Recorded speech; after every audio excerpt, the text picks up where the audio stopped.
Assalamualaikum warahmatullahi wabarakatuh. Selamat pagi teman-teman, pecinta cupang.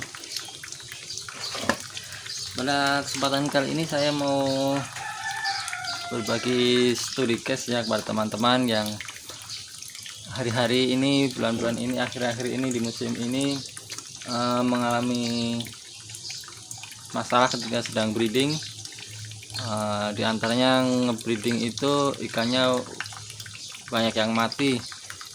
Jika hari menetas itu ada ratusan bahkan ribuan, tapi ikannya di hari ke-7 udah banyak yang mati. Nah, pada kesempatan kali ini saya mau sharing atau berbagi pengalaman studi case, real studi case. Pengalaman saya ini begini. Beberapa kali sebelumnya saya sedang belajar ngebreed ikan cupang ya. Saya pemula di bidang percupangan. Saya belajar ngebreed, saya memulai ngebreed itu mungkin sekitar 1 atau 2 bulan. Nah, ternyata senang sekali ketika lihat telurnya banyak, terus pas menetas juga ikannya banyak. Itu sangat senang sekali.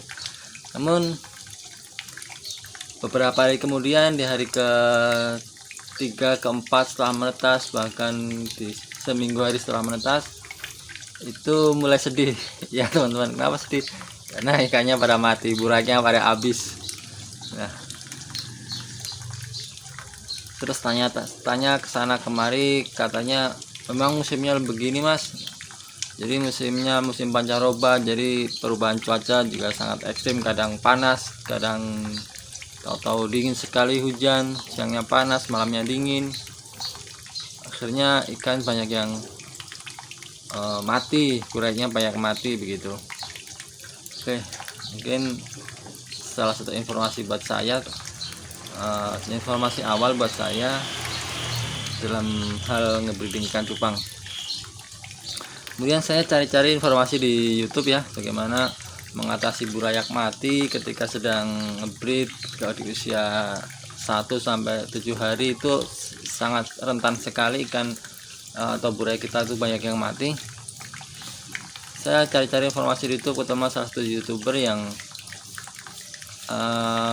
menyarankan coba pakai heater di dalam air, supaya airnya tetap stabil, supaya tetap terjaga, tidak ada perubahan drastis suhu airnya, sehingga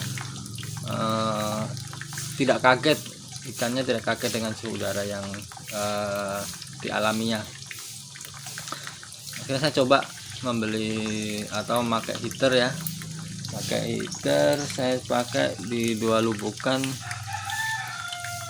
Hasil masih sama dan saya belum menemukan hasil yang lebih baik daripada sebelumnya.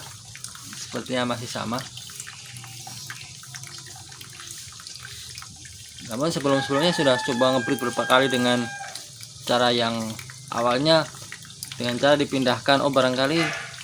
Barangkali pertama di tempat yang buat ngebreed, akhirnya dipindahkan ke tempat pembesaran.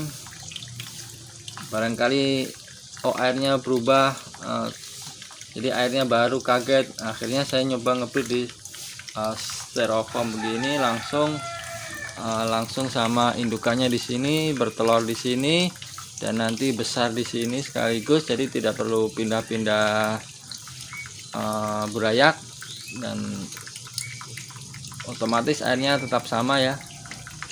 Saya coba juga ya, masih belum maksimal hasilnya,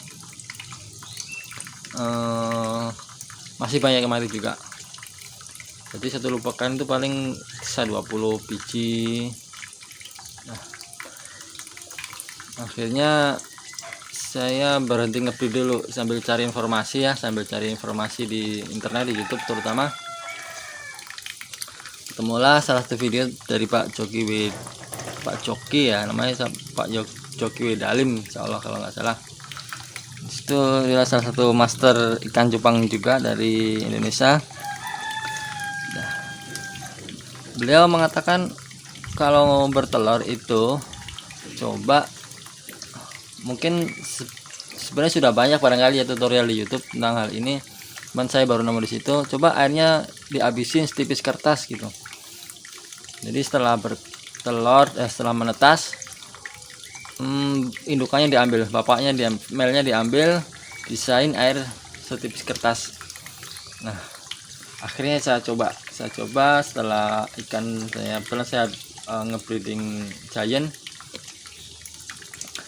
Akhirnya setelah female-nya diambil dan 1 hari kemudian menetas, di hari kedua menetas saya ambil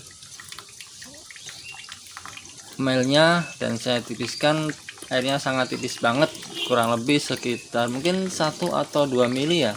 Di hari pertama saya ngabisin air itu sekitar 1 atau 2 mili. Setelah saya mencoba hal yang baru, biasanya kan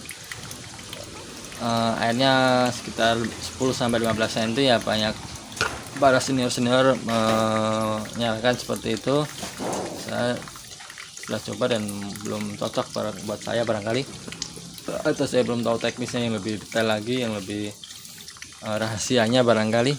Saya coba seperti ini studi case saya. Ikannya katanya insya Allah masih sehat-sehat ya, dan masih lumayan banyak, mungkin lebih dari 100 soalnya kalau hidup semua. Ini sudah di hari sekarang tanggal 13, ikan menetas tanggal 4, 3 atau 4 ya, mungkin menetas pertama kali tanggal 3, cuman kan belum kelihatan, masih di bawah busa.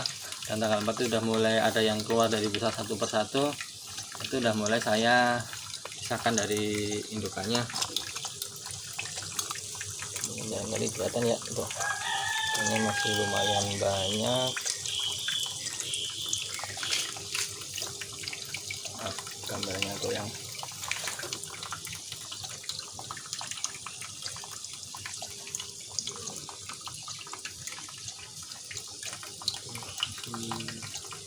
ada di dalam sana